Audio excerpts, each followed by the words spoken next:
it went Tunbridge Angels. You're thinking, no. And I was like, and it was all in the clubhouse. It was like, no. Yeah, anyway.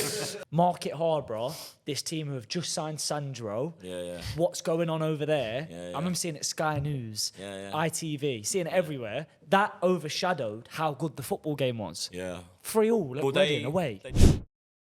For me, it was when I scored 4. So I got to 4 from crap rounds, basically. You don't really want to be in them. You want to get to the first round or the second round and, get a Football League club, not necessarily a Premier League.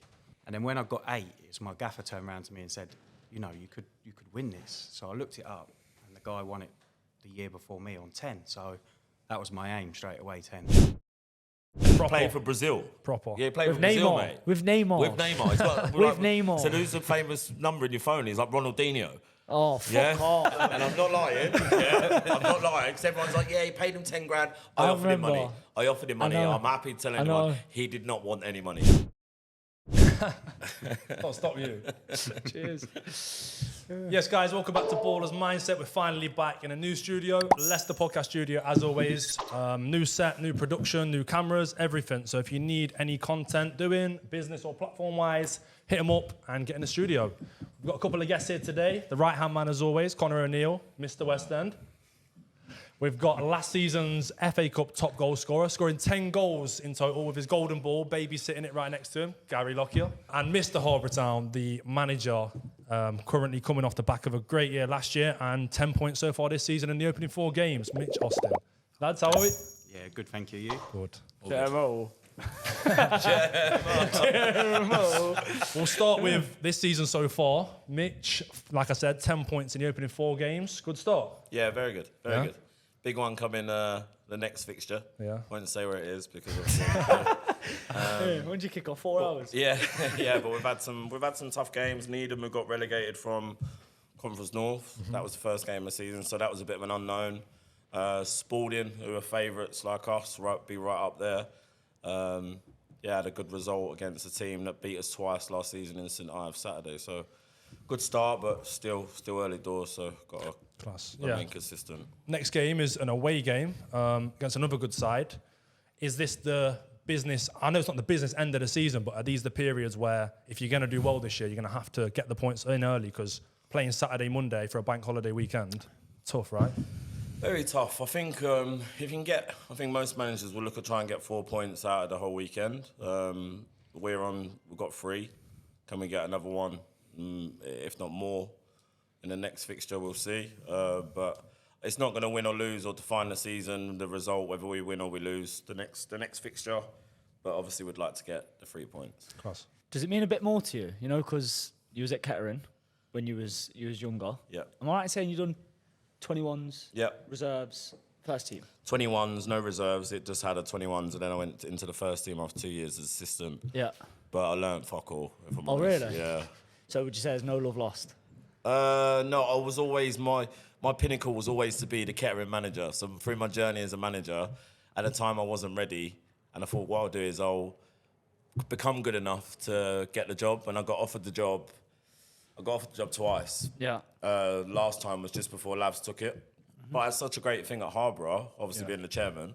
Didn't get that, did you? I got it. I was waiting for a nibble. That it just wasn't. It wasn't the same offer that I wanted previously. Yeah. So yeah, I'll turn it down. So when you go there, when you're going away to Kettering, obviously you lost in the playoffs to them last year. Yeah. Do you find that's a little bit? It gives you that bit more kick up the arse to beat them. Does it mean more? There's definitely an edge to it. I'm not going to lie. Obviously, we were always the team that nobody really knew about, and then when we come through the levels, a lot of people said it was because of this and because of that. But still, look, money don't guarantee anything, and we still have to be a good side and win games of football. But I'd lie if I say there wasn't an edge to it. Yeah. Yeah, of course. Yeah, understandable. And then obviously, like you said, like the past few years, I think, to be fair, Harborough's gone kind of like national, isn't it? Everyone in the UK. Like, you skyrocketed last year, and then you had that unreal FA Cup run. Yeah. From the outside looking in, it does look magical. The magic of the FA Cup. Would you say, like, what's in your words, from the inside, how was it? Did it all feel so surreal? Was it vivid or? I think at the time, a lot of people were saying to me, like, enjoy the moment. And when you go through just the fixtures, it just becomes mundane. It just becomes, you're in the moment and you don't really reflect, look back and realise how good it is until after. Yeah. It's only now when we talk about how much of a good occasion it is, and Gary will know as a player, when you're living it and you're playing it at the moment, and different for me as a manager, you're just going through the process of doing your job, really. Yeah. And then it's only after that, the memories and the reflection of how good certain moments and times was. Yeah. Winning games of football, that's what you're trying to do, isn't you? Yeah. And you look back at it. I bet it feels so surreal. You do, yeah. You deep it a bit more after actually it happens. Yeah. Like when you're in the moment and you're actually just playing it, it's just another game. So obviously similar to you last year, you was in the same competition. You was aware of you're nearly at that point where people are winning the top scorer award. For me, it was when I scored 4. So I got to 4 from the crap rounds, basically. Yeah. What I call them.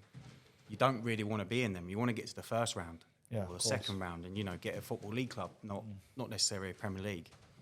And then when I got 8, it's my gaffer turned around to me and said, you could win this. So I looked it up, and the guy won it the year before me on 10. So that was my aim straight away, 10.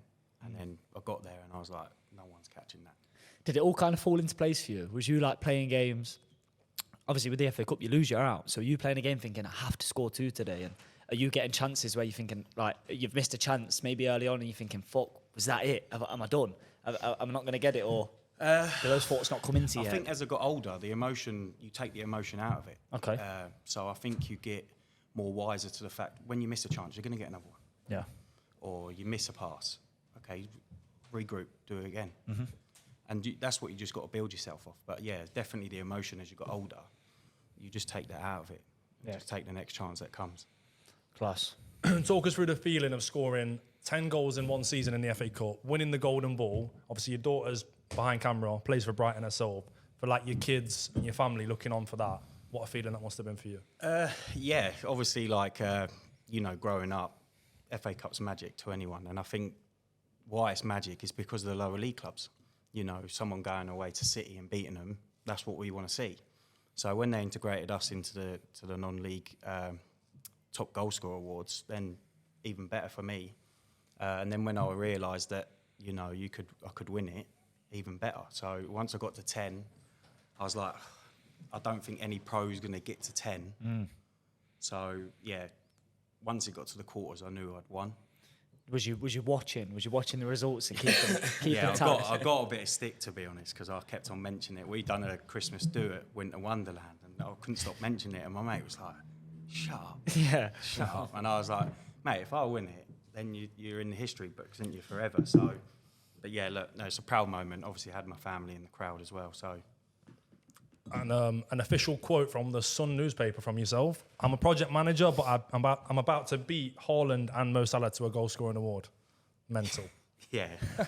Well, look, they're elite, but obviously didn't make that kind of level.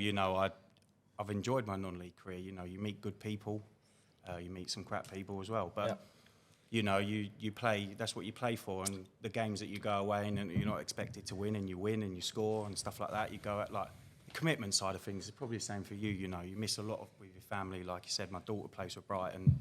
I've got 4 children, so I miss quite a lot without the commitment sides. And then obviously I used to work nights as well. So I'm going to, when I played for Cray Wanderers in the Isham Prem, I was going to there at South East London and then travelling to Slough to work, getting in at 6, and then I'm up at 8:30. Yeah, and then you're going to so the commitment side of things, what people don't see behind the scenes, even from a manager's point of view as well, it's unmatched sometimes. Big thing with non-league, isn't it? You don't realise how much people go to work 6, 5, 7 in the morning, work till 5, 6 o'clock, straight to training, straight to games, and then a lot of people give you stick for maybe having a bit of a bad game. You don't realise how much goes into it. So I can't relate. I'm shit at football, but I understand it's tough. It's tough. Yeah. It's, like you said, sometimes you're getting. I can still remember I went to Weston-super-Mare away, an FA Trophy game, and I had a call out Friday night, and I got in at 6:30. Had to get a 20 to 8 train to Paddington, from Paddington to Victoria, and then Victoria to Weston-super-Mare. So 6 hours travelling on no sleep, and then I have to play the biggest game that the club's got. To score after 55 seconds, which got me through the game because it was adrenaline. But I was like, it's like I said, people don't really see, and you do get battered sometimes, but Yeah. Like you said, when you get a bit older, I don't really care, to be honest. I know what I can and can't do. It's also the beauty of it, ain't it, as well? Like non-league, it's fucking class, ain't it, non-league? It's Beautiful good. game, mate. Mitch, you need another striker at Harborough? We'll talk off that. Don't want to get done with tapping up. Right, we'll touch more on Harborough and Ashford United in a minute. We're going to talk about a few things that have been happening recently, such as Eze. Let's talk to you, Mitch, about that saga. How do you feel? You sports man. How's that wanker? You didn't tell me we was going to talk about stuff like this. Sorry, mate. I didn't know I've got a bone to pick with Tottenham. Yeah. No, listen. So I'm a season ticket holder, but it was really good last season because it was in Europa. That the following game would always be on a Sunday, so I'd always be able to go. So it's Ledge. Now with the Champions League, it's Wednesday nights, is it? Tuesday, Wednesday. Yeah. So like it'll always be a Saturday game. So I'm half knackered. But I want to know who's approached the kid. That he's really good in Eze, but supports Arsenal. Well, so did Harry Kane. Harry Kane supported Arsenal. Nah. Yeah, he did. No, don't talk about Harry Kane like He that. did. No, he did. My brother, he did. Harry like that. I've seen a picture of him in the kit. Yeah, he had a kid. I know him. We spoke. No, it's he fancy, did. it's fancy but dress. I heard, obviously, you'll know more than me. Maybe. He was like £1 million. They was arguing the toss Probably over. knowing our It's owner, such a Spursy thing, isn't it? Yeah. Now But- Tottenham, Arsenal are chanting about Eze and Yeah. heartbreak. Look, it is what it is. Yeah. If you didn't want to come to Tottenham and he supports Arsenal and Arsenal then come in for you're going to go Arsenal. Fair and enough. then it's a great two fingers up, ain't it? And going like, Yeah. certainly if that's your team. But I think we've got some good players and we'll see. Maybe we'll sign someone and it'll be a bit of a blessing. What, was you pissed off when Ange left? Or A little bit, because how Was it you? went. We ain't won a cup in so long, but I was at so many games and it turned, at the start it was entertainment. Yeah. So previously under Conte, under Jose, it was boring. Yeah. Yeah, it was a bit like watching Harborough. Yeah, it was boring. Lads Long be on- ball. Yeah, lads be on the ball, long ball, knock it into the onion bag. Yeah, It was really rubbish to watch. And then when Ange come at the start, it was entertainment. It turned into good football, exciting. And then we just got found out a bit. We couldn't defend, could we?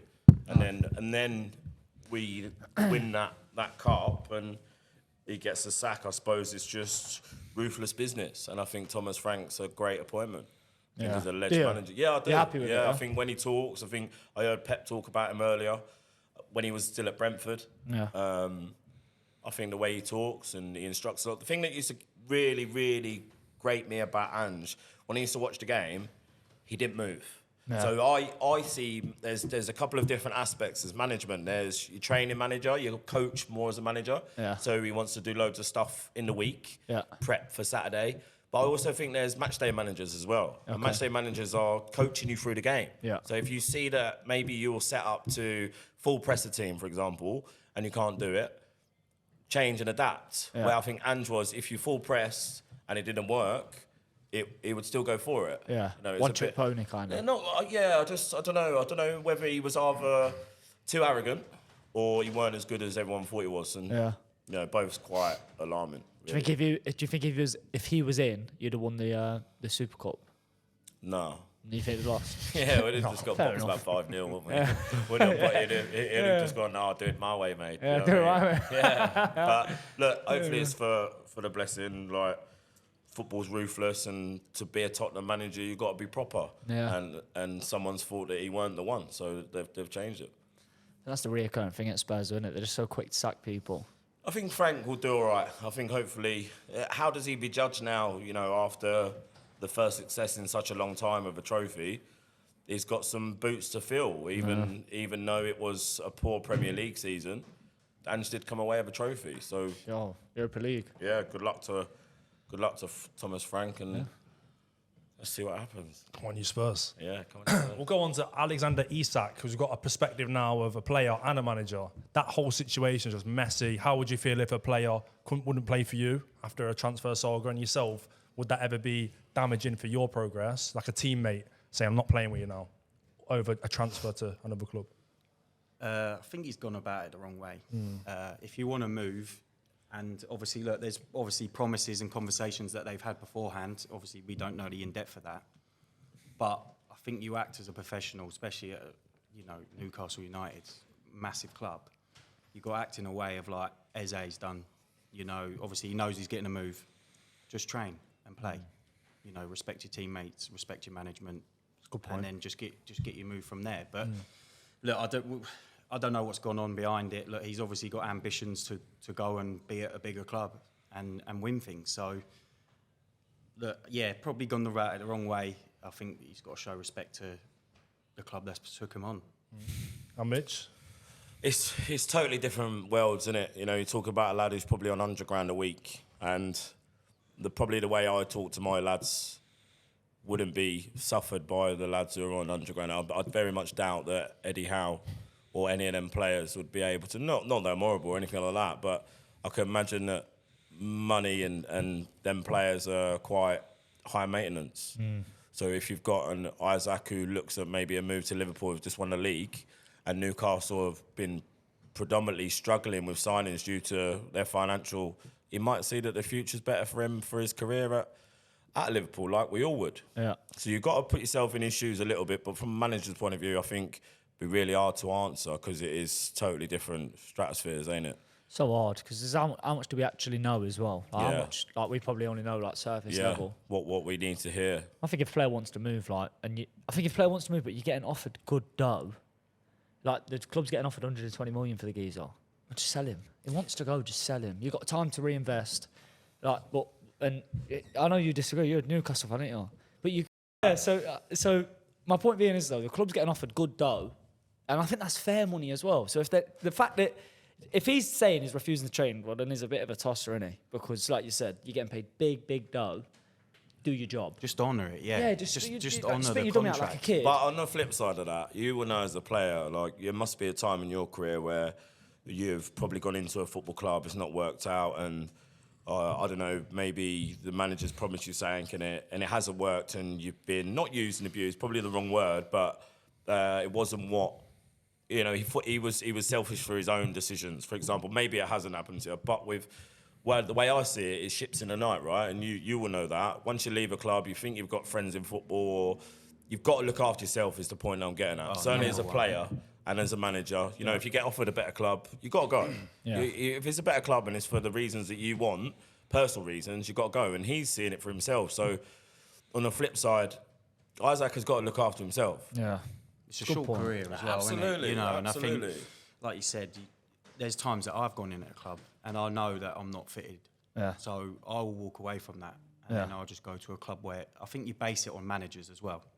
So you base it on grounds, managers, and where it's going to be, you know that you're going to be committed to. So I think managers is rule number one. So you go in where you know that you're going to be played. Yeah. 'Cause you can get to, like I was at 29 and I was at a club for about a month. I just knew it weren't the right fit. So I handed my stuff back on the Saturday and I was like, I'm going on holiday Monday. And then when I come back, I make a decision. Yeah. But the way they brought it out was like, I'm going to seek first team football. And I thought, fucking cheeky buggers. Yeah. Like, and then I thought, fuck it. So I went 2 steps higher and finished top goal scorer there. So I thought, fuck them. I know what I can and can't do. I know my value. I don't take the piss. But it's like you said, the commitment side of things as well, like with your family. Like you're losing out on a lot. Yeah. So you want to get what you're worth. So difficult, though, isn't it? You sign a contract for 4 years. Like, you got to honour that. The thing is with them players, it is the money with, you got to think how much money he's got. Is that the motive? Because he's I don't probably think got so. generational wealth, right? Yeah, Is definitely. his motives winning the Premier Ambition, League? isn't it? Yeah, of course it is, having yeah. that one opportunity Yeah, to win definitely. it. You with me? Simple, As a yeah. player, like Yeah. even as a manager, if you've got generational wealth, you don't really need any more.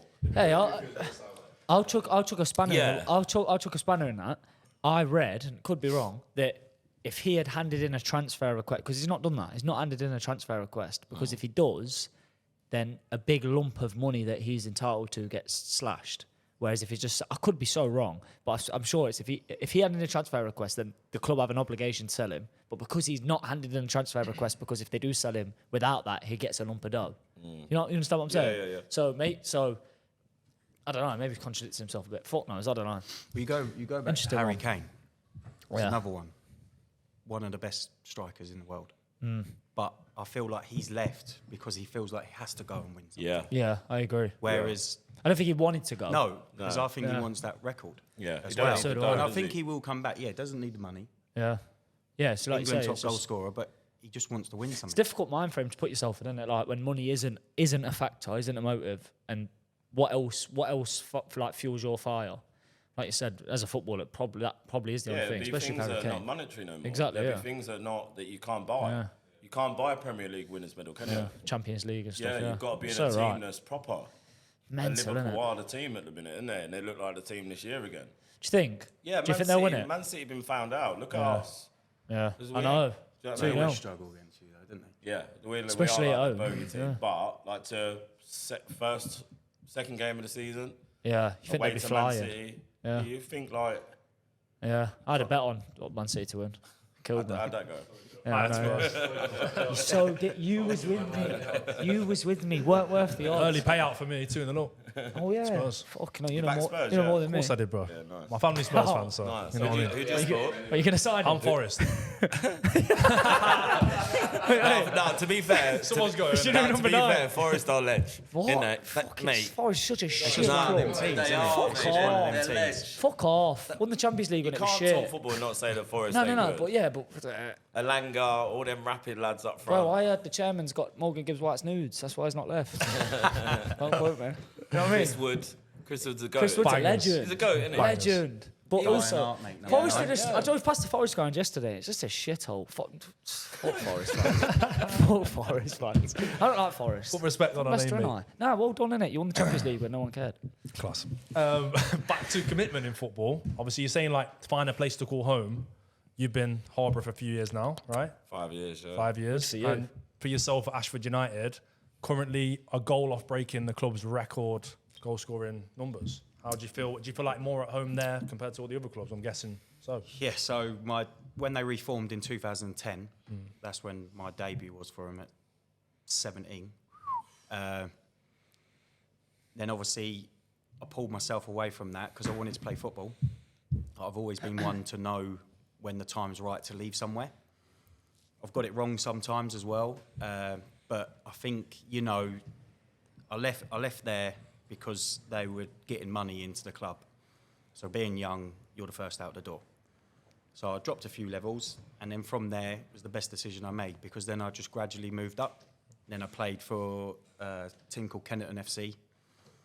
So I played there as a youth, and then I went back in at Ashford. So the last 5 seasons I've been there 4, and then 1 away when I went and tried the league above. Who's that for, guys? Cray Wanderers. Nice. So yeah, there's the South East London team. They're in Step 3. Great club, but the commitment side of things again, travelling to South London, you know, an hour away, going to work at night, coming home, getting a couple of hours sleep.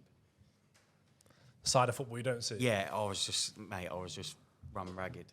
So for you, like winning, for example, the FA Cup Top Scorer Award and getting your club's record goals in their history. For you, if you break that, is it then time for you maybe for something new? Or do you feel like that's for you long term still? Yeah, so I'm about 40 games from the appearances as well. So when I went back... He's just start padding. Man, start padding. Statue. It's the ledge, isn't it? So when I went back last year, I knew I was 39 goals away from it. So that was the aim. So I hit 36 last year, so I only needed 3 this year.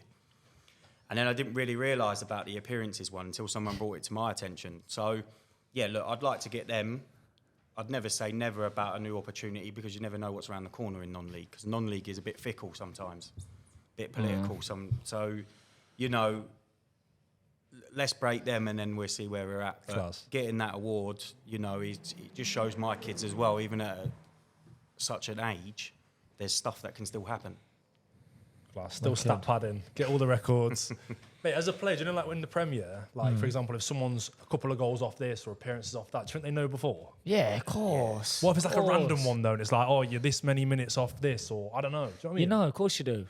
You do know. Yeah, and not just that as well, especially how well known they are. Isn't it? Yeah. That's all you care about. I done 8 birds last year. I'm going for 9 this. That's a joke. That is a joke. Promise. Yeah. Anyways, I feel like this is more of like an FA Cup little show because we've got of obviously course. your achievement last year as well as yours. Playing Reading away in the FA Cup, 3-3 after full time, going into extra time. They've scrapped the replay. Was that something that annoyed you deep down? Bullshit. Yeah. Bollocks. you go. Come on, don't hold back. No, It's bollocks. I'll be honest.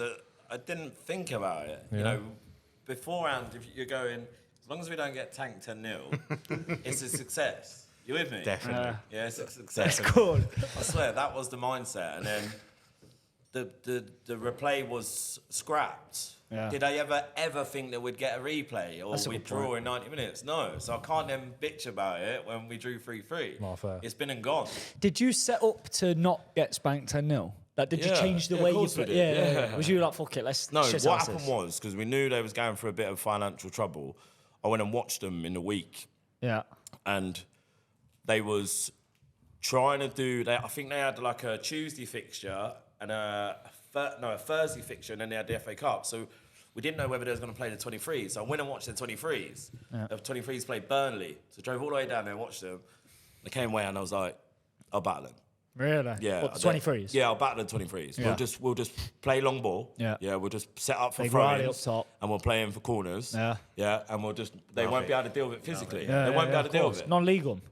Non-league them. Yeah. And then they had a couple of 23s, and then their first team, and we just non-league them. Yeah. We just listen. They had ample opportunity. We got behind the ball. We're in a low block. Anybody would go there and want to go toe to toe with them. Naive. It's stupid, yeah. You with me? You're not Yeah, going to we go had- there and play them, are you? We had a club down near us, Ramsgate. They got to the second round against Wimbledon. Yeah. And he said on his interview that he was going to go toe to toe. And I was like, why? It's like, come on. You're playing a pro outfit. Yeah, yeah. Like, they do it day in, day out. Yeah. And I was like, so stupid. And then they got bot 5-1. And I'm like, come on. Yeah. If you think about all the FA Cup scalps, Yeah. they're all from teams, say like, I can't even remember one, but if you like think back to one, it'd be a team that's had 15 shots, yeah, hit the bar 4 times, got away with absolute murder the other team nicks Won one, 1-0. and they win 1-0. Yeah, of course, Yeah, yeah. it's always that. Yeah. I was just thinking, hopefully, it could be that. But we've done brilliant. What a Yeah. game, by the way. Huh? What a game. Yeah, wicked. What a game. Yeah, I feel like yeah. I feel like the occasion of Market Harborough, this team who have just signed Sandro. Yeah. What's going on over there? Yeah, I yeah. remember seeing it at Sky News, Yeah. ITV, seeing it everywhere. That overshadowed how good the football game was. Yeah. 3-3 at Reading away. They didn't put it on the Mental. TV, and we was gutted with that because they had a fan revolt with the owner. Yeah. So half of the stadium was empty. Yeah. They didn't. They was protesting with their feet. Okay. So they weren't going to be the full capacity. It's about 27,000 capacity. Yeah. So obviously BBC or whoever didn't want to put where the cameras are an empty stand. Okay, then, yeah. So we weren't on it. Kettering Yeah. got it twice, and we was gutted. Yeah, shit. And then when we played, and obviously played the fixture, all the matches the day after, they was just like, why wasn't this On TV. Yeah, TV Yeah. fixture. But nobody knows that until we play, right? Yeah. You know, you're not going to know. Is a bit shit, isn't it?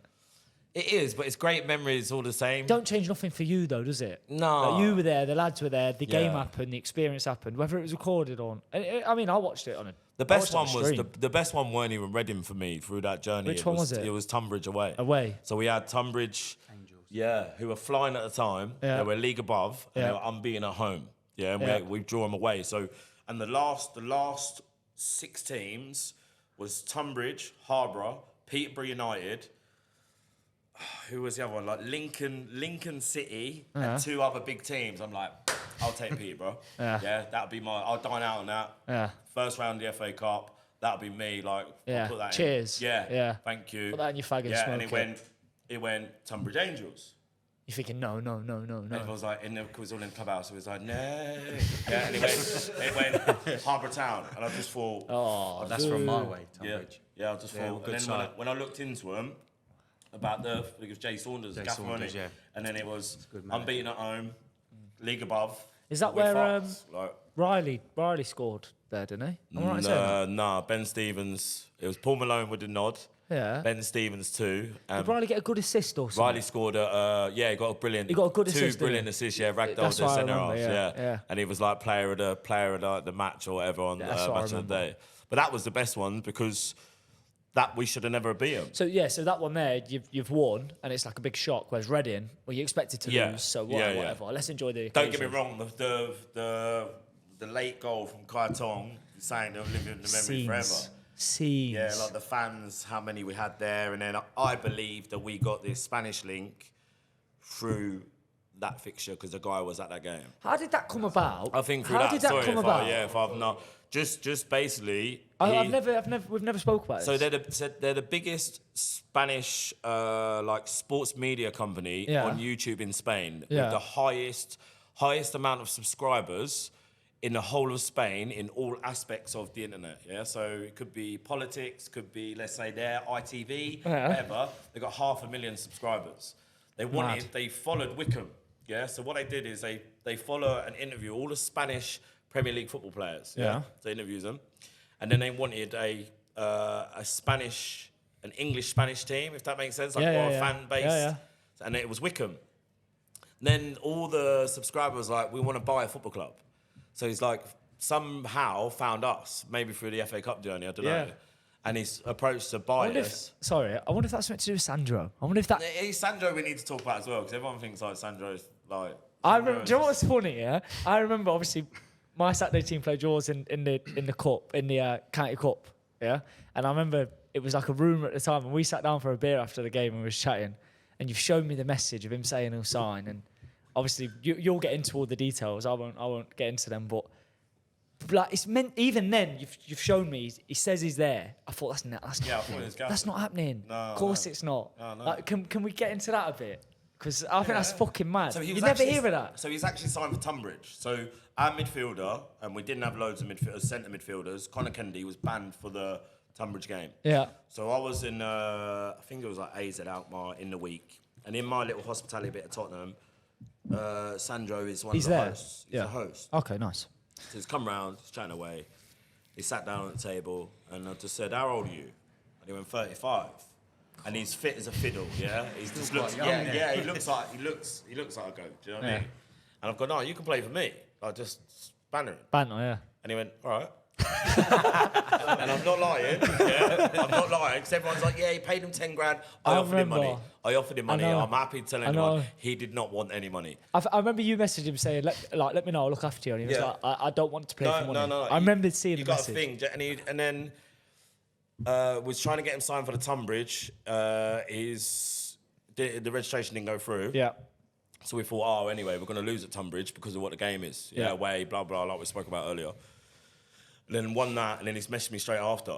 Or, no, he messaged me after we won, said, like, well done. And then when the fixture come out and he see it was Reading, he was all over it. And I was like, yeah, I bet he was. Do you know, looking back at that time, it feels like a simulation. It don't feel real. I remember seeing a video of him in the changing room with all the lads, all lads we know, all local lads, friends, close friends, and Sandro's just in there, like, he's cracking with the lads. So he's come in. Fucking mental. Listen, but what you've got to remember is I'm a Tottenham fan, So Sandro is my guy. 81 appearances I've got down here, mate. Yeah, and played for Brazil. Proper. Yeah, he played for Brazil, mate. With Neymar. He's got, Neymar. So who's the famous number in your phone? He's like Ronaldinho.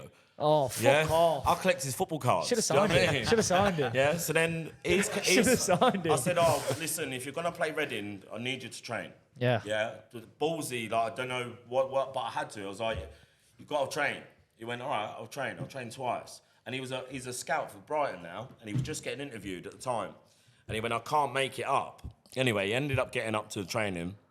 But before that, as he's come in the change room, I stuck it on him. And I went to him, new signing, you've got to sing. And I thought, this could go either way. This geezer's proper. Yeah, he could just go, mate, all right. Yeah, jog on, mate. Do you a favour? And he went, mate, he only turned the music on and sung some Brazilian song with all the lads. I remember seeing it. Mad. Legendary, man. We had, obviously, you get hype from being in the second round anyway, through, media. And then I thought, do you know what? Not only is he my GOAT, or not my GOAT, but... He's up there. Yeah, I know. Like, I've watched him play. Yeah. I remember the goal he gets scored against Man United for Tottenham. Yeah. And I'm a Tottenham fan. He's like a Spurs player. Yeah. He's not one of the players that have played for Spurs, but you associate them with somewhere else. Yeah. You think of Sandro, you think of Spurs. Yeah. And then, it's just... And then, obviously, we got loads more publicity from it. Being on Sky Sports News, Talk Sport. See him at training as well. Mental, yeah. Mate, but listen, let me tell you. Mental. I was like, what the fuck? Listen, what is going on here? Listen, he's come training first night, yeah? So I'm like, yeah, my guy, he is dead. What? He is crap. Can't kick a ball. Yeah, he is. Listen, and I'm trying to be boss-eyed and not look at him and that. Yeah, trying to get. Listen, trying to get. Like, I can't. I'm not seeing this. Yeah. My man, Everyone's looking at my man Gav. Sandro ain't this shit. Yeah, yeah, he is shit. I'm not lying. My sister's gone. You're in trouble. No, you ain't. You ain't gonna fucking start him, are you? I went, how can I not fucking start him?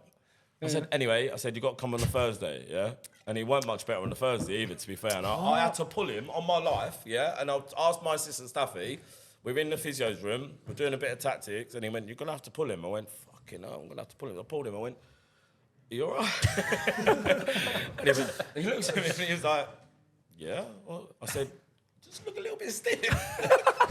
He went, Gaffer, don't worry about training when it comes to the game.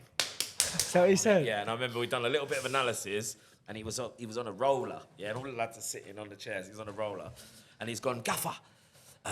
Oh no, that was it. He pulled me and he went, Gaffer, what's your plans for the game? I went, we're gonna low block. I said, but if they're playing a youth, I'm probably just gonna stick it on them. He went, Gaffer, if you press them, I can't play. I went, why? He said, because I've been fucked. You got to take it off. No, he came in at half time. He pulled up. Yeah, he came in. He sat there and he was like this. He went, I'll never forget you. Gaffer. Sandro, Gaffer. I am fucked. Take me off, man. But I thought he done well. Listen, he was fantastic for us. It was fantastic for me as a Tottenham fan. I rung a few of my mates who are managers as well, and I went, is this the right thing to do? But then I explained, my centre midfielder was out, and I needed a centre midfielder. Yeah. He played for 45 minutes, and fantastic exposure. I still speak to him now. What a guy. And I think it's quality. Yeah, it's been great. I feel like Harborough Town's just the only thing is exploded. He missed the penalty, didn't he? Not the one that cost Kettering. us in the semi-final. Kettering, wasn't it? Yeah, last game of the season, I give him 10 minutes away at Sudbury. Travelled all the way down. We went to the boxing after at Tottenham. Great guy, just good crack, loves to laugh. Then we've had the semi-final. He's come back up. Bearing in mind he lives in Wimbledon. Yeah. He's come back up, travelled up. Never wanted a pan for fuel or anything like that. What a legend. And then put him on for 5 minutes. He's hit a weldy, like just a diag, and it was unbelievable. And then he stepped up for about, I think it was the fourth pen or the third pen, and he's dragged it. I remember. I just remember pulled it wide. I just remember thinking like, it's probably in front of 1,000 Kettering fans at the time, and he's played for Brazil. He's not missing. He's tucking this in. Yeah. I will put my gaff on it. Yeah, and he's dragged it. Oh, I remember. I was watching it. Yeah, and I'm sitting there and I'm thinking like, that's football, isn't it? That's yeah, football. You're right. Crazy. But still had loads of desire. What a guy, and good experience for me as well. Would you say it's fair to say his journey at Harborough Town is probably done, or maybe if he could train every week, he would be by far the best player in the league. Yeah. But in the count, he's proper. But he's that good still. still. Yeah, he's proper. Let's not take the piss. The geezer's play for Brazil. Yeah. He just don't train. And fair enough. Things catch up with you. I don't know if I'm dreaming. Did he travel up in a fucking helicopter once? Yeah. What a con. Yeah, my chairman bought it for him. Did he? Yeah, my other chairman, yeah. Which one? I won't say which one. Their wives will probably go mental. But he was at Brighton and he couldn't make it up. And I said to my chairman... I don't know if I dreamt it. Nah, my chairman went, yeah, I'll... Sound. Yeah. If I sign, I'm going to need mate. Hey. You can have it every game. Okay. Bring that come with you. Yeah, bring that. Oh, you're not short of goals at the minute, mate. Mate, we can definitely score more, mate. I know that. Class. Fair enough. Magic of the Cup. Sign me, mate. Talking of Magic of the Cup, with your season last year in the FA Cup, coming off the back of that, we spoke before off camera about the game in Vietnam, the exposure you got for the scoring record, or the scoring season you had last year in the FA Cup, playing against Giggs, Scholes, even assisted Michael Owen in Vietnam. Tell us about that. So I went to Seville with my son on a football tour, and as I come back from that, I've got a mate who works for, it's like a coach to coach in 30 different countries. So he works close with the Vietnam government. So he gave me a voice note and he said, this is going to sound outrageous. So I was like, okay. More outrageous than Spurs going to Sandro going to I was just like, he was waffling on a bit, and then he goes, how about you want to go to Vietnam to play with some Man United legends? I went, yeah, when? He was like, 3 weeks' time. I went, you do know I've got a job. And I was self-employed, so I was like, count me in kind of thing. Then it was like every other day, it was a new player coming in. There was like Scholes, Giggs, Michael Owen, Teddy Sheringham, Wes Brown, Dion Dublin, Dwight York. Wow. And I'm a Man United fan. So, wow. I was like, Scholes and Giggs are there in my era, Wes Brown, like. And then he was like, can you bring any players? And I've got a really good friend, Barry Fuller. So he's 500-600 Football League appearances. He's at our club now, so he's a local lad. So won at Wembley three times as captain. So I invited him over and centre-half from my club. And then I reached out to Cray Wanderers about getting 5 young players. So I ended up taking like 9 of us over there, free of charge, everything paid for. Okay, no. Didn't really know what to expect. We get into London Heathrow and Teddy Sheringham's there. I thought, we're walking past him a few times and he's clocked us that we're looking at him. And I went, fucking hell, I'm just about to spend 8 days with him. I was like, why am I not going to say hello? Yeah. So I walked straight over to him. I said, oh, you all right? Like, I said, he was like, what are we doing? And I went, what?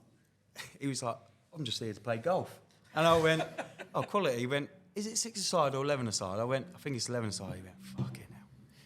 He said, I'm too old for this. But they were great. They sort of had the reserve about us, you know, like photos and stuff like that. But we just acted as normal and treated them as normal people. So, yeah, we went out there, flew out there, and basically as soon as we landed in the main city airport, we were swamped. I'm signing shirts left, right and centre. People were giving me Wes Brown's picture to sign. And I'm like, so I've signed it and put number 9. And I thought, fuck, he's number 6, isn't he? So I'm like crossing it back out. But, oh, mate, it was unbelievable. And then, yes, we flew in. We'd done a hospital visit, like they obviously do here in England.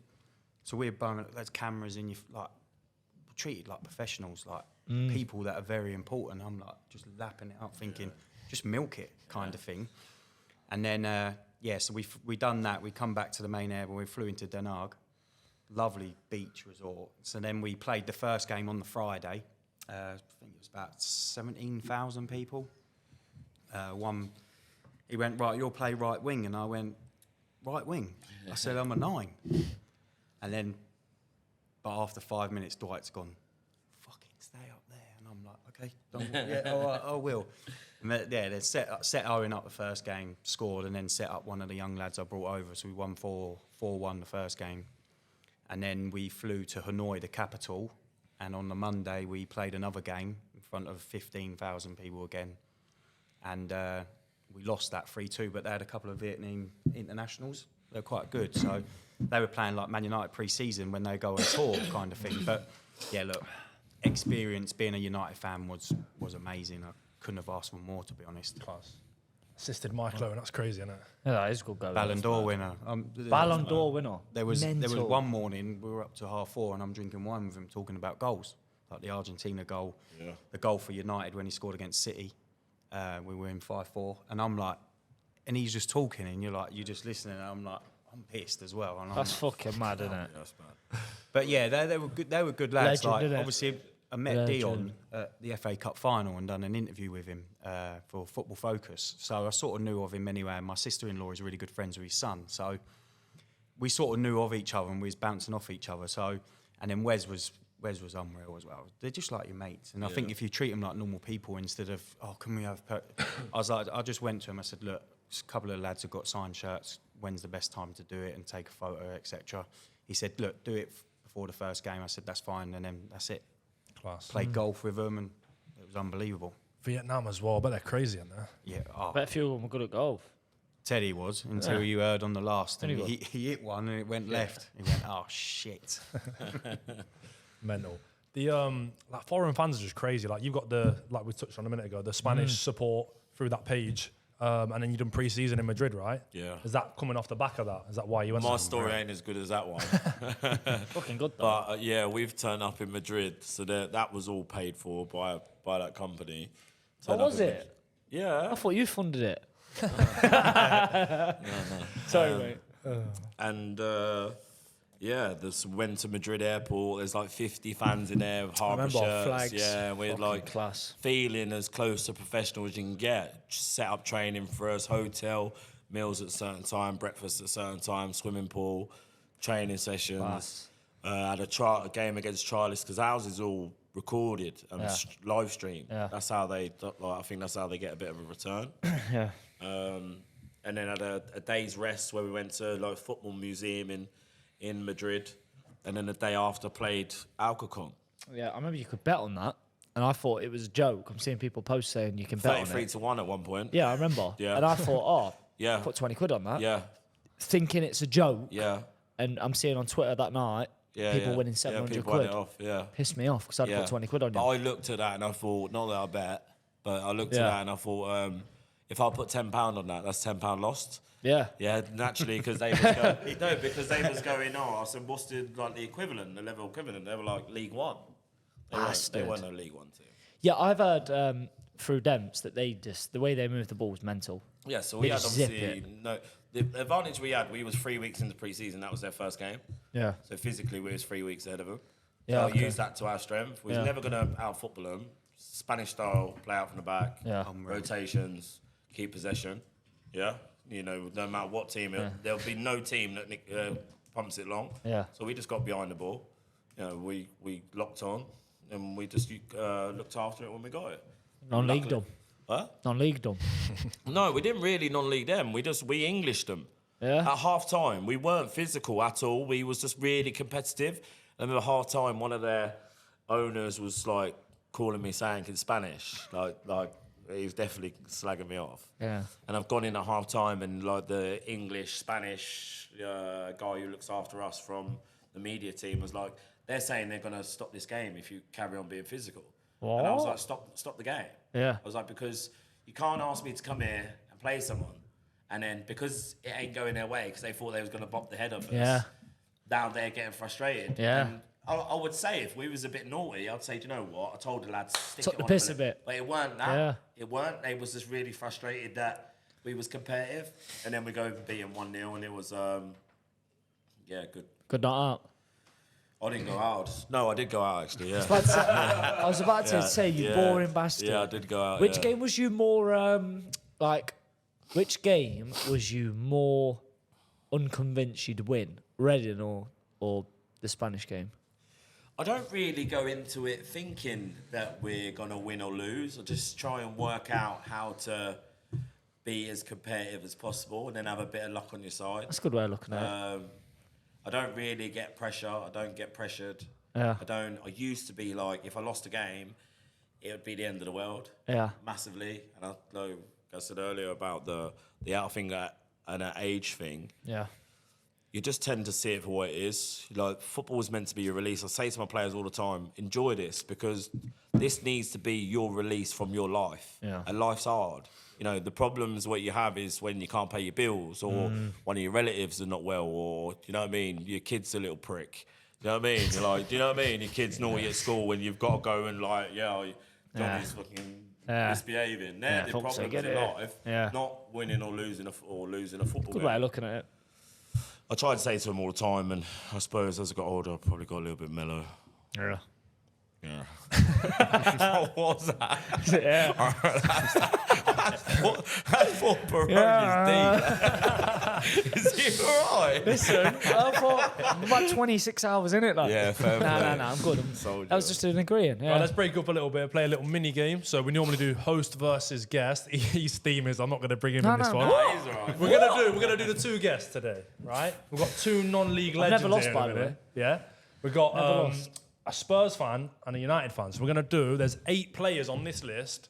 We're not gonna do like life for life because it probably won't work. So we're gonna do between you. Can you name the 8 players who have played for both Man U and Spurs? I think this list is Premier League. So make it competitive in the sense of if one of you miss, or whoever finished on the most. That's Cool. a good idea. Right, we'll go turn for turn, and then we'll try and just work it at the end. If someone gets it wrong, we'll work it out. So to be clear, this is Premier.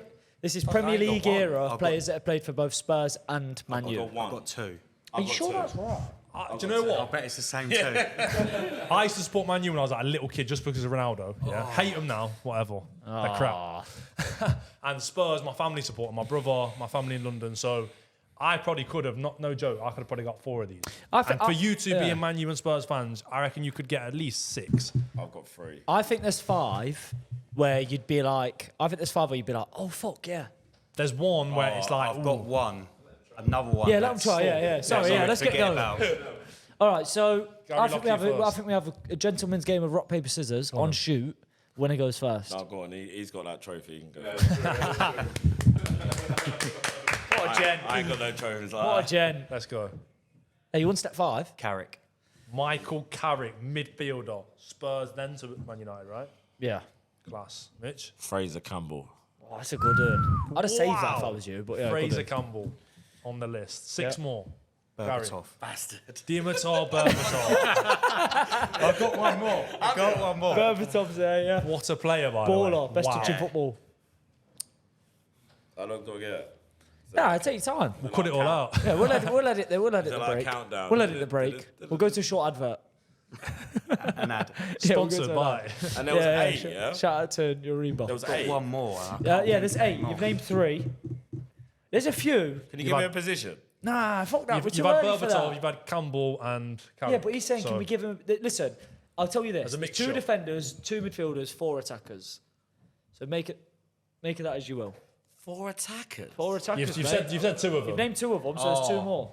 I've got another one. Oh, brilliant. Teddy It's Sheringham. your fault. That's what I was just looking for right now. Class, That's Teddy 3. Sheringham. So you've got 3 of the 4 I attackers. can't believe he's still on there. I can't believe we've not said him or him. What position's here?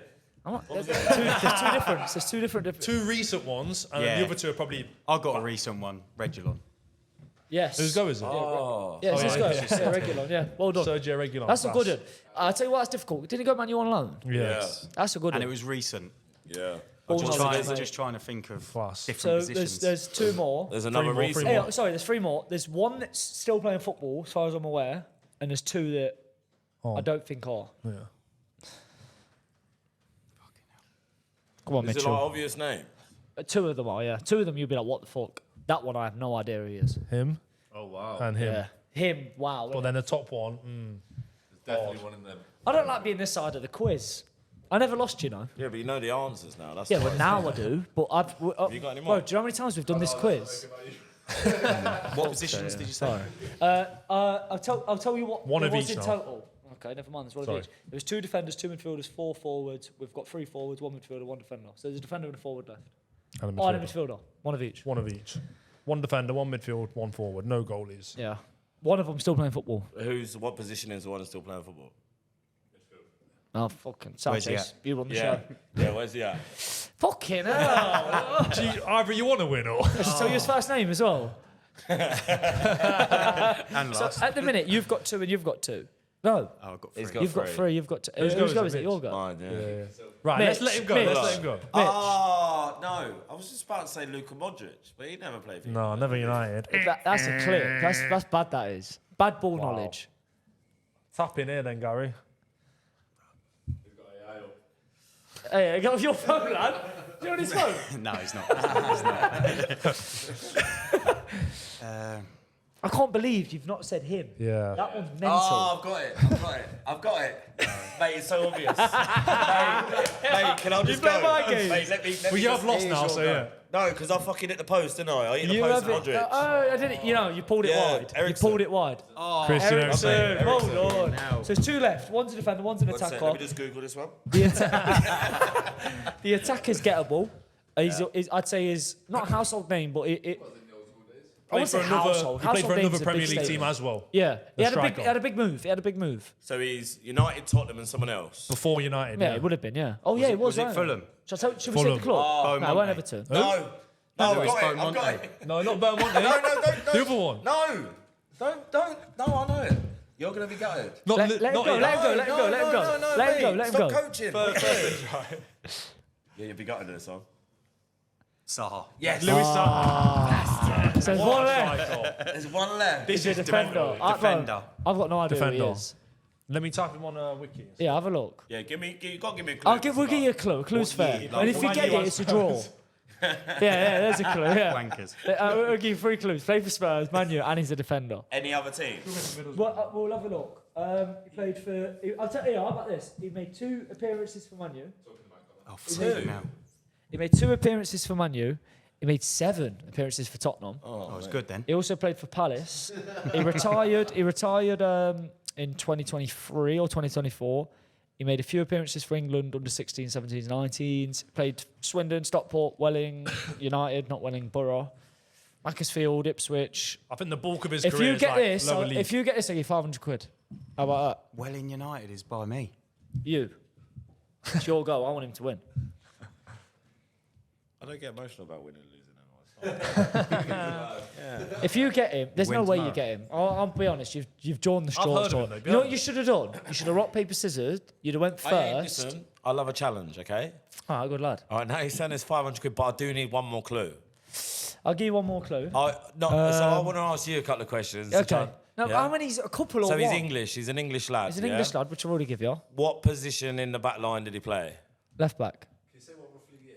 Fucking hell, I've just said he retired in Right, so 2024. let me have a go. United, he started there, so it was 2011 to 2012. His senior career started at United, 2 appearances. Went to Standard Liège, and then came back to England for Spurs, 7 appearances, and Palace, 9. Listen, put And the it this bulk of way. his career is Championship League 1. In his whole career, he's made probably as many appearances as I have in non-league. Make of that as you will. Very few. Fucking none. Got more goals in the FA Cup than he's had appearances. Literally, you've got more goals than he has appearances. Nah, the most appearance club he's had was at Swindon, 32. You won't get it. I won't put 5 goals on the line. Just give up and admit you're a loser. I'm a loser. Yeah, his name's Zeke Friars, left back. Oh, did you know Heard him? of him? I was going to say, no, he doesn't. Yo, you see me? I got me, you know. I was thinking, actually, does he know? I need that. Zeki I Friars. need that 500. That's a good, isn't it? That's a good list. Covers your fuel. So that list, let's talk about a few of them. Berbatov, for Spurs, unreal. Man United, unreal. Just a bit lazy, right? Or not? No, just proper. I just think that's the way he plays. Yeah, that was his tech. Mate, at Blackburn, when he scored the hat-trick, was unbothered. And I think that's Berbatov. just him. Yeah, I think, Bloke, innit? I think even in his latter stages of his career, where he did lose that bit of pace, his tech was just unbelievable, and you just loved him for that. Baller. Yeah, just tech man. Was he at Spurs before Man U? Yeah. Yeah, Do you lot resent him a little bit for going to Man U, or do you get it? he's Man U. I'm Man U. Yeah. No, oh, yeah. But, sorry. So do you resent him a No, little bit? because we've always, probably not recently, but and it's probably Man United's decline.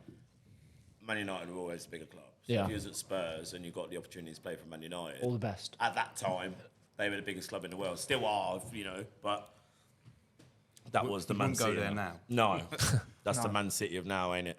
Yeah. Or Liverpool now. Yeah. Let me ask a little question. It's quite a fun one. Both of you. So, Mitch, if you was the Spurs gaffer, Yep. what do you think you could lead them to? And then, Gary, if you was playing up front for United, how many goals would you get this season for them? I'd probably lead them to relegation. But I'll tell you what, the night's out would be lynched. That's good. Team bonding. Can I The call? team bonding would be lynched. Yeah, I call? but we would get relegated. Yeah, fuck it. Do you not Some think like story. some people are like, oh, I could manage Pep Guardiola's Man City. Like them I players, could. surely you could put them I in don't- 11 and You called. I mate, don't know how you'd have to adapt to how to speak to him. The hard, yeah. Characters Yeah, mate, you would could- be yeah. through the roof. Yeah. I think the hardest thing would be, like, if you go in there as Mitch Austin, the hardest thing would be they'd be like, who's this guy? That would be the hardest thing. But I think they would even question, certainly with the money that they earn, their ego would probably question Pep at times. You A reckon? guy that's a multiple league think? winner. Yeah, absolutely. Egos. Why would they care about, they'll be selfish as anything, surely. Yeah, like, but I feel like Pep kind of runs a tight ship. what now? Maybe not Look now. how many people he's had to lose. Carl Walker, who was like mainstay for years. Yeah. Something's happened there and things do happen in time. Relationships flower over time. You could have 2-3 the best years of your life, and on the 4th year, just have enough of each other. It could be something that Pep says that pisses him off, or something that Carl Walker does, or whoever that pisses Pep off. Yeah, It's time. based on opinions. isn't it? Yeah. And I think that, when you're emotionally involved in football, and you do have that opinion, and someone's doesn't have that opinion, you just got to agree to disagree. Yeah. Like I have it with my manager sometimes. You just listen because he's your manager. Yeah, So exactly, you yeah. respect that. So if he wants you to play right wing, you go play right wing. Yeah. Whether you agree with it or not, you just do it. Yeah, I think you're right. I think that's a huge problem within football these days. Like people, like players, they're fucking arrogant, aren't they? Young players coming through. It's how you speak to people nowadays as well. The days of shouting at somebody and getting them to work hard for you are gone. Yeah. People want to be spoken to like a human. Yeah. You know, you don't want, doesn't matter what walk of life you're in. You go in the chippy and the geezer behind the thing talks to you like a twat. You're not going to have it. Yeah, of course. Are you? You know, Go to a different chippy, wouldn't you? it's the days are being shouted at. It don't work no more. You've got to be respectful and you've got to say it in the right way. Yeah. Yeah. Of course, you don't have to be a bully boy. You don't have. Look, one of my lads said saying on Saturday, I wanted us to play really narrow as a back four, and I could see that the right back and the left back were just a little bit stroppy. Yeah, just from the body language, I'll clock everything. Anyway, my right side centre half is a big lad. Yeah, he's slow, played football league, he's always been a lump. Yeah, won the double. I know. Baller. I knew that they was going to try and target him just from a rapid lad up front. So I wanted my right back to tuck in. Last 2 games I played this certain team, they done me by a move on him. So I said, tuck in, I want it to be narrow. Anyway, the right back's gone a little bit further, and Liam said something, and I wanted to pull him in. Anyway, I've misconstrued what's actually going on, and I said, what are you doing on the pitch? And he said, I'm just doing this. I said, no, you listen to me. I said it like a bit of an arsehole. Half time I've gone in and I've said, you know what, actually, I need to apologise to you in front of all these. And that's no shame in that. Yeah, of course, being human, do you know what I mean? Takes a man to do that. If you have an opinion or you have something that you think as an experienced player that can benefit our team, and that goes with everybody, tell me. Yeah. Because this ain't just my show. And am I right in saying your right back is done it, isn't he? His experienced lad, isn't he? Right back's proper, yeah. He just won the league above. He just won the league above, yeah. So like you say, you being human, I'll take your advice on board. You know what I mean? You have to. If you, like anything in life, you have to delegate, you have to give people responsibility. You're not going to do anything on your own. And if you want to be self-centered and egotistical and things like that, and I think that's why it works for me. Like I try and get the best out of other people, but make it as a strong unit as possible and everyone chip in, because then it becomes stronger. Yeah. People feel part of something. Yeah. You know, if you can have an input that can affect a game to win a game, and probably same as your business as well. Yeah? Absolutely. And I learned so much through the lower levels of being a football manager that when I got my business, I had so much prep of how to deal with people and manage and find the best striker. Well, it wasn't the best striker. I needed the best splicer and the best surveyor. You're with me? But then I also had a budget in my business, the same as when I started getting a budget in the latter end or the latter stages of my manager career, and started to use that. Well, I knew that I had this much THP, so I could pay him that. But I wanted the Ronaldo of the splicers. Yeah. So instead of getting Jeff Horsfield, I wanted the Ronaldo, but I had to pay him £5 more per gaff. You with me? Yeah. And things like that. So when I came into football management, I knew how to manage multiple people. I knew how to talk to them properly, but I also knew how to bollock them without it being personal. Personal, and you can get a bollocking if it's done in the right way. It don't have to be the end. Yeah. A lot of people think of bollocking, that's it. Yeah. If you don't do it the right way, you think I'm a prick and I think you're a prick. That relationship is always going to be fraught. But I know I can talk to you as a player or somebody if you work for me, I could bollock you, but I guarantee you leave that room and you go, I've got a bit of a bollock him, but he's fucking all right. Yeah, fair enough. Yeah, he's all right. It's to the point. It's said with a tone of voice that ain't aggressive. Yeah. This is just things I've picked up in life. And it's quite humble as well. Do you ever now still, after doing management for 5 years, you've run your business for however many, do you find still now you do slip up sometimes and maybe take it a bit far of a player? No, I think so it's 5 years only at Harborough. Before that, of course, yeah. Sorry, I'm probably 15 years in managing. You are, aren't you? You're at Rothwell. Yeah, Rothwell, Kettering, like we spoke about. Bugbrook, St Ives. I've done loads of crap jobs. Trying to wait for the one, and the one was Harborough. What's your plan? Like, do you? Me personally, how I work as a person, I think like in the next 5 years, where am I going to be? Or what do I want to do? What's my life going to look like?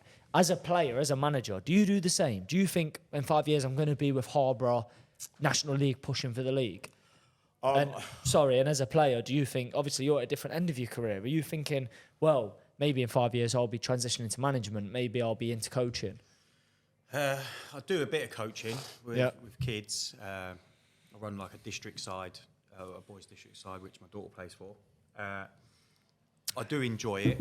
I think it's got to be a certain type of children, so like it can be intense, you can be criticised if you're doing certain things wrong. I like to be, if I'm going to commit to something, I'm going to commit to it 100%. Yeah. Management, probably not. probably lose my head too much. I was as a player quite aggressive. Yeah. And I just think I would probably overstep the mark in certain areas with that. I don't know until I try it probably, but, you know, like I said, I have got 4 kids. 3 of them play football, so I do want to enjoy that side of it as well. Yeah, fair enough. Good for you. You know, she's just gone into the 13s, plays 14s sometimes at Brighton. So when she gets to the 16s and it gets a bit more intense for her, I do want to go and watch. Instead of going, I've got to fucking travel 2 hours that way and play on a shit pitch, or my body's aching because I've played on a 4G. So I do want to just sort that commitment side out to my kids, give back a little bit more. Yeah. So yeah, look, I don't know whether I go into management. I don't know if it's for me yet. Do you recommend it? Fair enough. No. Yeah, and obviously same question to you. What's Mine your plan? I can't see past this season. Is that what you do, year to year? No, I'm at the stage now where, you know, I started my business the same time as joined Harborough, and both went at quite rapid success. Yeah. And I've had a couple of times over the last 5 years where I just thought, I've had enough. Like, I can't really be asked. It's a mass commitment. Obviously, I've got twin boys who are 9. I've got a little girl who's 4. Someone trying to get in. What? I come for you. Someone's getting Fucking hell, shocking up. Yeah, sorry, yeah, so... yeah, my boys are older, my twin boys, and they're at a stage now where they want dad around. Yeah. So, like, my boy now comes football with me on Saturdays. My missus loves holiday. Yeah. You know, but I've managed. I've managed this season where I've got an assistant in who loves it. He lives the game, and I'll be honest, I don't live it the same as I live it. No. I used to live it. My desire has gone. Really? Yeah. I just need to be honest about it. My desire has gone, and that's I'm not trying to send any signals to my club. I'm just being honest, and they know that my life's different. Looking for a pay rise? No. I'm joking. I'm sorry. Sorry, fell out. Life moves quick, and I remember in a blink of an eye, my kids were 4. Yeah. My twins, and they're 9. Yeah. You know, I don't want to get to 16 and think, what the fuck have I done? yeah, they're like 16, and I ain't had them times where I've spent good moments with them. I balance it at the moment, but then it's a little bit half-hearted. So, like, I leave. Well, this week I've been in Spain. You know, I've left my training to my assistant manager. It's not really the right thing to do. Players do start, you know, knowing that Gaffer tosses it off a little bit. Do you know what I mean? But it's my life in a minute, and I have to balance my family, my business, footy, and so many different areas as well, isn't there? And it's like life just changes. yeah, it's the guilt trip from your wife as well. You know, you're missing out on valuable time. Yeah. No one's guaranteed anything. Could die next week. You know, touch wood. So true. So you know, true. and yeah, everyone can touch wood. So true. Fucking hell, I shouldn't have said that. But you're with me. Like, so true. My dad passed away last year. I know. It's been a terrible year. Yeah. And at times you can say, yeah, you'll miss the game, 100%. But you would find something, whether that's with your kids, you'd play golf, you'd teach them something, whatever. You'd find a replacement. Yeah. Plus, it's added stress. You know, like, I've got a game, the next fixture, I won't say when it is. You know, I've got them fans giving it to me on Twitter and things like that. You're just like, mate. Fuck off. Yeah. Do you know what I mean? And you just, Why? yeah, and it's just like, it's added.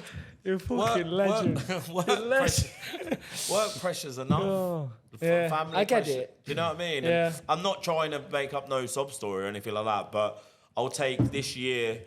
I'll complete this year and I'll reassess it at the end of the season. But before that, it was trying maybe be a conference manager. Was that? Yeah, that would be I'd be delighted at that. Conference North. I always wanted one of them blue jackets. Remember the old Panorama? Yeah, and they don't do them no more, so I'm gutted. So if I ever get promoted to the Conference North, I'll be fuming. So if you win the league this year, you got up and playoffs. Yeah, but there's no blue jackets. Yeah, do but you know what I mean? I'll tell you what, You know the bad boy Panorama ones? we'll whip you one up. Yeah, I'm going to buy one on eBay. And just wear it. Yeah, I'm just going to pretend I was in the Panorama. It's class how you... on it. Yeah, gaffer. I've got a story about that. I've got a story about that. You've got a gaffer shirt in, yeah. Me? Yeah. No. But I tell you something. Youngie, the manager of West End, last year we had a cup final, showing up in a new quarter zip, gaffer. Oh.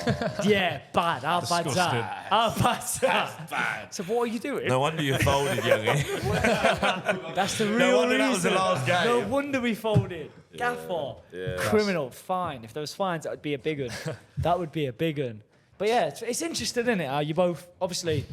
I think it's different from a player. Yeah, of course, yeah. I was never a good player, so the closest thing that I ever got to someone chanting my name like they chant his is being a manager. Yeah. So when they go like Austin's at the wheel, that's like him scoring a goal. Yeah. You know, his personal awards there is only something that I could ever dream of because I was a crap player. Of course, yeah.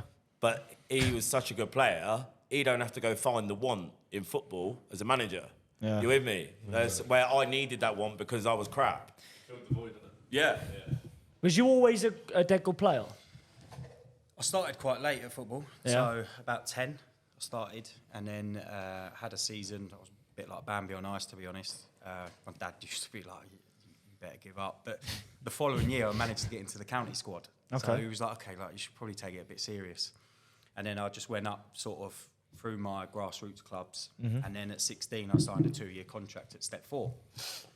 Managed to get a couple of trials at 17 at Cholton and Aldershot. But it just come down to, you're a year into your scholarship, come back next year. So I've done really well at Aldershot, played a reserve game at Leighton Orient, done really well. He said, give me a call at the end of the season. So I give him a call, he's took a job at Fulham. And I'm thinking, okay, I'm not Premier League standard, like I know that. Maybe if I progressed how I should have done, took the emotion out of my game, I'm an old-fashioned 9, so I play on the edge. Various ascending offs, like Haven't he? quite a Just lot. bad to ask that. Quite a lot. What elbows and that? Yeah, so Good lad. So I have been like that, but if you took that out of my game, Would be I'd the same be shit. player, yeah. I'd be shit. Yeah. And so so my non-league journey started. Like I said, I started at Step 4. I was quite young, quite naive into the fact of I probably shouldn't be here. Maybe I should have gone into under 18s, and then maybe I'd have progressed maybe into a football league club and played under 21s or something. But yeah, look, I progressed into non-league. This is my 17th year now in non-league, and I've had to take steps back, 2 steps back to go 3 forward, and that's how you have to do. And I think as a player, you just got to know your worth, know what you can and can't do. Don't always think that you're going to be better than anyone else, and just play your game. Like I said, I think as I got older, I've taken the emotion out of it. Instead of being like, fucking hell, I've missed that chance. The other chance comes and you square that, your head's gone. You get booked, probably then get sent off. And then you're like, my dad always said when I was growing up, he said you'd either win the game for your team or you'd lose it because you'd go and get sent off. So it was one or the other. I was never in the middle. But look, there's certain regrets along the way. But look, I had my daughter at 20, which, you have to go and get a job. Yeah. So from 16 to 18, I'm still thinking that I'll be a footballer. 18, 19, I meet my wife. And then 20, I have my first child. And you're like, you got to fucking grow up. Yeah. Go get a job kind of thing. Like, stop thinking that you're going to be a footballer because you're not. So I went into the non-league system. And look, I've enjoyed it. I've met some really great people along the way. And they're the best memories, some of them as well. And, now at 32, I've become the FA Cup top goal scorer. Mental. So, Yeah. I'll clap that. Louder. What a story. Yeah, it's great. Well, so somebody that's been in non-league for so long, if you can, what would you say is like a good piece of advice for those lads that are 17, 18, 19, starting on league? Got a good piece of advice that you've been given and a bad piece of advice you've been given? stop chasing the level. That's the good piece, yeah? Stop chasing the money side of things. Yep. Go where you're going to play. Mm-hmm. Then the level and the money will come to you. Yeah, love that. Love that. The worst advice is probably the opposite to what I've just said. Yeah. You know, there's so many young players that come out of academy football and they're playing under 18s, but now you've got to go play non-league and you've got a big centre-half just kicking the fuck out of you. Yeah. How are you going to deal with that? Yeah, of course. Or, you know, shagging your mum. Like, they're talking to you like that, you know, you just got to deal with that. For me, I was always quite a big 16-year-old, so I enjoyed them battles. Mm-hmm. So he's coming over the top of me, next one I'm going to elbow him. And that's how I would think. But I think young players now, like you said, it's changed. Football's changed. Yeah, you can't shout at someone because it's they take it personally. Yeah, you're right. If you think he's not running enough, but I will still tell him. But he's like, no, it's a blame culture insert of like, well, it ain't my fault. It's his fault. Mm-hmm. And I think it's changed when I was growing up. And I think at 16 I had to grow up quick, and I had to make decisions where you probably shouldn't make them decisions till you're a little bit older. But definitely, look, I think the advice from that is just to go and play where you're going to be played. The level and the money will come to you. Don't go chasing that first. Good advice, that. Yeah, it's great advice. What about you, Mitch? You've been in non-league. Mine is the first thought, certainly from a management point of view, would be just enjoy the journey. Yeah. Now, I remember being at a football club and Who? Silby Rangers. Good twats. lad. Yeah, Fucking love twats, that. yeah. Good lad. I'll send some shots to them. Yes. Good setup, though. Dickheads. Dickhead. made a brilliant Victoria sponge, by the way, yeah? Bro, Anyway, I left Kettering, yeah, and I had a phone call because they're literally 3 minutes from my house. Unbelievable service, but always just run by like these posh people that feel they're better than the area. Well, my area is a council area. Yep. Yeah, it's the Eastern District, and they're based on the Eastern District, but they think they're posh. Yeah. So they don't get any fans, even though they've got the whole Eastern District there, and they can capitalise on the whole area. Anyway, Fucking love it. I've Fuck left all. Kettering. They've said, we're just about to hire this guy from Milton Keynes. We've heard you're available. We want to interview you. And I was like, all right, sound. So I've gone in, and I thought, yeah, it's on my doorstep. This works for me. Great pitch. I had about 500 quid a week budget. I was like, yeah, I'll smash it. Anyway, I had the interview. There was like a big long table. And then this is like when I'm talking about the journey, yeah? There's a guy at the bottom of the thing, and they've got these big French doors. If we're sitting here, there's like people that side, and I'm at the end. The skis are at the end like this. And he's looking at French doors like this, away. He's looking at the pitch. I'm talking through, they're interviewing me. Yeah, they're giving me the job, but they're interviewing me. Yeah, they know the job's mine. I got, is he all right? And they was like, yeah. And he turned around and he was like, yeah, I'm all right. Anyway, give me the job. A few things went on. And I remember the first game, so this team was like a predominantly losing team before I took over, yeah? They got relegated from the league above. I think they won 2 games all season. Won the first game of the season away at St Andrews. Yeah, won 2-1. As I come down out of the pitch, they had like, at the time, they had like the little rail and a little bit of concrete going into the clubhouse. Okay. Yeah, I don't know if it's still the same. Yeah, it is, yeah. And all the committee was there, so it's like 5 old cabbages, yeah? Yeah. These old cabbages. As I've gone through, I've shook all their hands and that, and the geezer was looking that way. Again. I don't know why, yeah? Got bad neck, Mitch. Listen, no. You just must have liked the window. Listen to this. This is a bad one. So shook the 4 hands. As I got to the 5th hand, I was expecting a hand, yeah? And it weren't, it was a finger, yeah? Fuck off. Listen, this is how I'm reflecting on it. And I've shook the finger. Like, might as well have his Corey out, yeah? But I'm not realising. I'm just expecting a 5th hand. And I've got to a finger, like, not to mug myself off. Yeah, I'm shaking the geezer's finger, yeah? No, this is not so I what you thought do. at the time, I didn't think nothing of it. Whenever I reflected, I thought, he's looked out when they give me the job. He's then given me his finger because he didn't respect me that much to give me his full hand. Anyway, got to Christmas, and they was predominant for pulling the budget. Yeah. And I had 500 quid. Yeah, 500 quid, nothing. Yeah. We lost in the semi-final to lower junior cups and Poxy Cup. And he's pulled me after the game. This other co-chairman, he's gonna need to have a chat on Tuesday. I was like, sound, no worries. Knew what was coming. Anyway, speaking to my lads, said they're gonna cut the budget. What I'm gonna do, I'm not gonna be a big baby about it and leave. I'm gonna play the rest of the season with no budget. So you're gonna play for me or not. And if you don't, it is what it is. I'll find someone else. Most of them agreed. Went into the meeting. The normal chairman, so the 2 of them, the one who was being sound at the time, I remember sitting down, he just went, we think you're a little bit Sunday League. I've seen this. Yeah, sorry, go on. And I was like, what? Like, no disrespect Sunday League. Yeah. I fucking hate Sunday League. Whoa. I do. Like, no disrespect. All love and that. But you call me Sunday League, you're taking the piss. Yeah. And at the time, I'm still coming through my journey, yeah? And I've never changed. I'm exactly the same. And I remember thinking, maybe I am. Yeah, at that time. Yeah, you with me? At that time, he's telling me I am. He's a chairman of a football club. Maybe I am. Yeah. Maybe I ain't as good as what I think I am. Anyway, took it to heart, and I said, well, I'll tell you what to do. If you think now, I think I should leave, and ended up leaving.